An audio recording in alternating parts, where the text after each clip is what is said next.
Do you like chartreuse? This high-proof herbal liqueur tends to be pretty divisive. Once you've tried it, you either love it, which for bartenders means doing shots of it at every opportunity, or you hate it, which for bartenders means trying to avoid being handed shots of it at every opportunity, and I do tend to fall into that latter category. But as with most things in life, it can be used judiciously to great effect and shouldn't really be judged on taking a room temperature shot of it. So let's talk about one of the most well-known chartreuse cocktails, The Last Word, and one of its most famous modern variations, The Final Ward, and then we'll see which one comes out on top. So what is chartreuse? I've said it before and I'll say it again, the cocktail world owes a lot to monks. They might not have the best fashion sense, but they sure can put a herbal liqueur together, and the Carthusian monks who make chartreuse in the French Alps are no exception. The first thing to mention here is that there are two types of chartreuse, so commonly known as green and yellow, or vert et jaune, if we want to Frenchify it. So the green one is the original. It was invented as sort of an elixir of life. So the recipe was gifted to the monks in a manuscript in 1605, and then the monks sort of tinkered with it until it was actually practical to make. They released it to the world in 1737, although it was reformulated to an even more palatable 55% ABV, which is what it sits at now. And then about 100 years later, they released a yellow chartreuse, which is a little bit softer and sweeter, and that looks basically the exact same as this, but just with the yellow label. Sits about 40% ABV. Both contain 130 botanicals, but the recipes are a closely guarded secret. These herbs and flowers and spices are macerated in neutral alcohol and distilled, and then aged in barrels. And there's actually an extra aged version, which I'm lucky enough to have a bottle of here. So Vieillissement Exceptionnellement Prolongé, or VEP. And then the extra time in the barrel there just softens it out and adds a bit of depth and complexity. So let's have a little taste and see how they all stack up.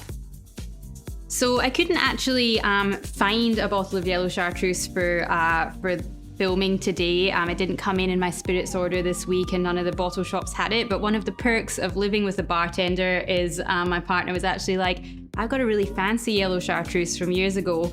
So this was actually one that was blended by some French sommeliers. So sort of everyone in the wine world that won awards that year got to go and work with the monks on kind of blending their own thing. So this is obviously going to be a little bit different than your regular yellow chartreuse, but I'm excited to try it. And it does sit slightly higher, so 45%, but obviously still less than the full 55% of the green chartreuse. So probably a good place to start before my palate burns out. Just super, super floral. I'm actually getting kind of a bit of like a dandelion, you know, when you were a kid in the playground and you used to rub dandelions on the back of your hand. If anyone else used to do that, that's what it smells like. So just a bit of a flavor whack there. You've got a bit of kind of aniseed.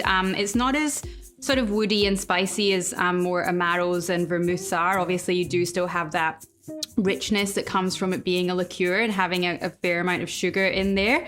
And then, you know, you can feel that it's definitely 45% as opposed to a lot of liqueurs which are a bit lower. You kind of can feel that it's a little bit hot and super herbaceous.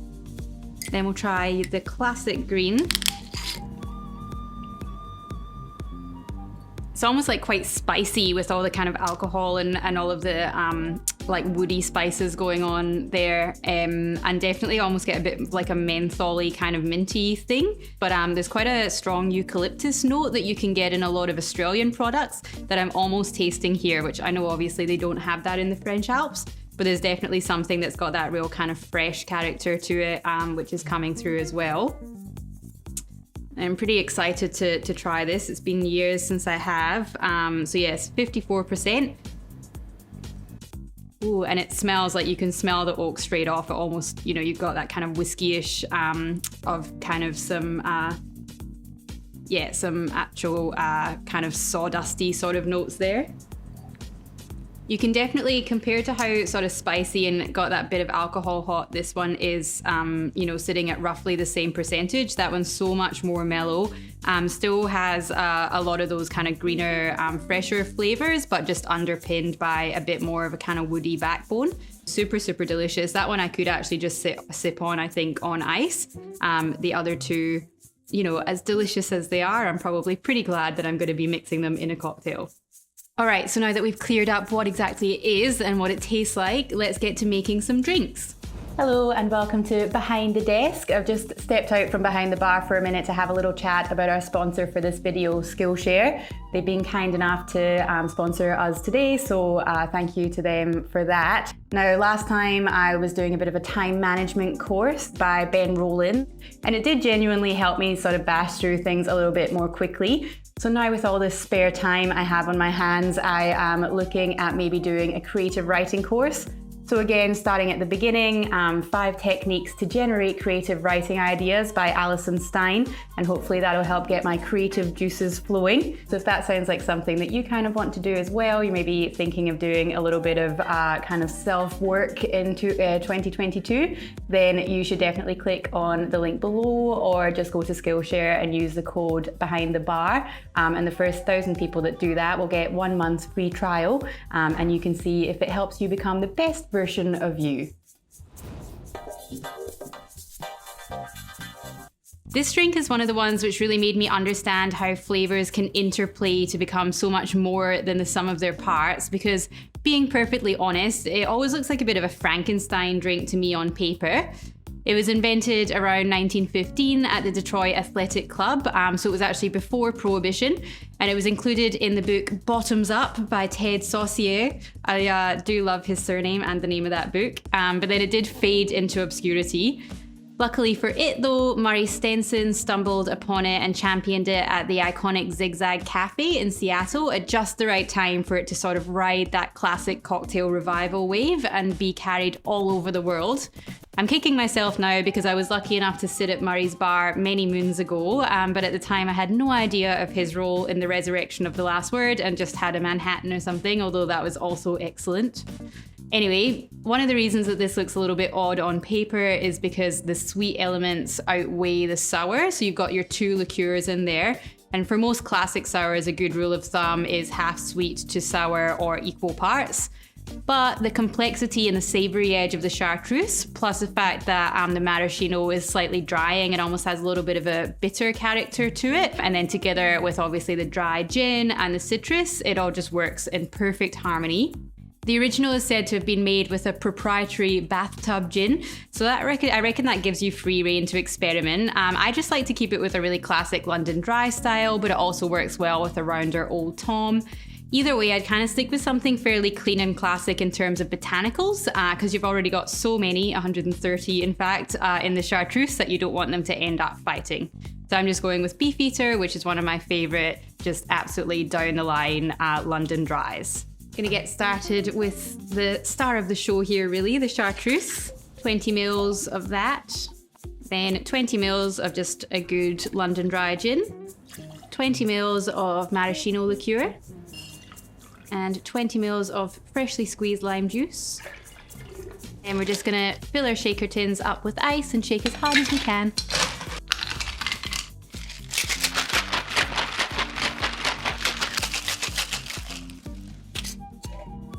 Get your little coupe glass, or I've gone for a little Nick and Nora for this one, out of the fridge.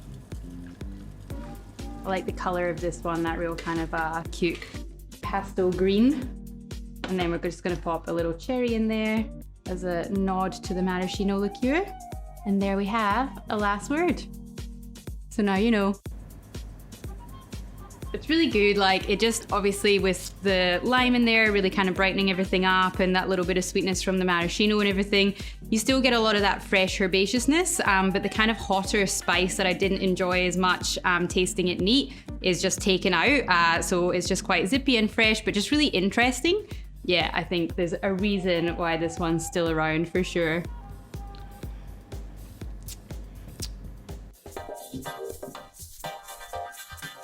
This simple, equal parts blueprint has inspired many modern classics, even though they look quite different on paper. Sam Ross has even said that the paper plane is a last word variation, because it's all about balance and that interplay of sour, sweet, and aromatics.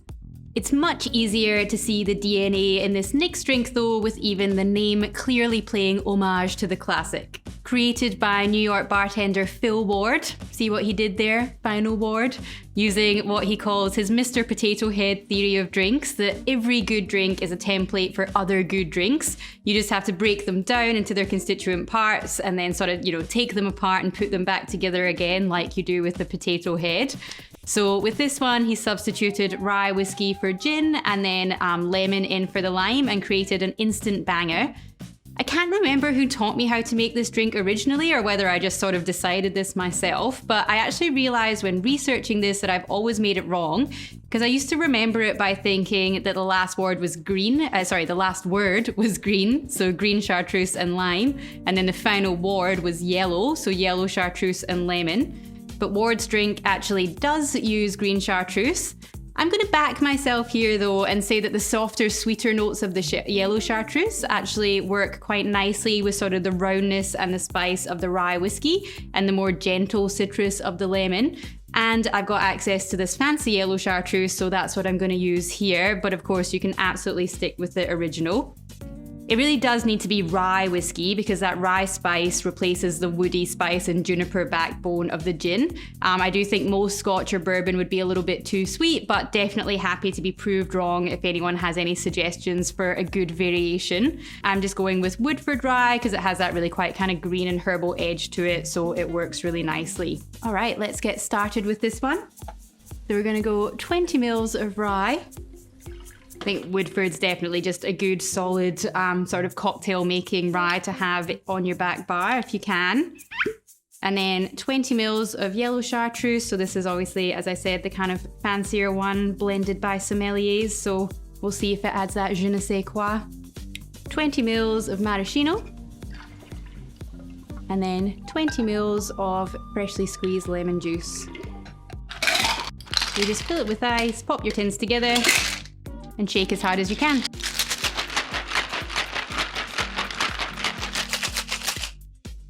So you just want to fine strain that to get all of your little ice chips out, and then we'll pop in a little cherry, a Final Ward. So now you know. I really like that. I actually probably even potentially prefer it to the last word, not to play favorites here, but it is that little bit, rounder and richer. It's got like quite a kind of juicy, you're getting a lot more of the citrus from the chartreuse. And I think obviously having that spice from the rye, but then balanced out by having a little bit sweeter and a little bit less boozy chartreuse in there, just means it's all a bit kind of more mellow. And you can definitely see, if you're a whiskey sour drinker, this will absolutely be up your alley. It's definitely close enough to that, but just with a few little interesting accents. It's always fun to see cocktail templates standing the test of time and being given a new lease of life by creative bartenders through the ages. So nobody ever actually gets to have the last word. This kind of evolution is definitely the sort of thing that I'll be exploring in the book that I'm currently writing, because that is actually finally happening. So for updates, do make sure that you're subscribed on here and then follow the usual socials like Instagram and so on. The last word and the final word. So now you know.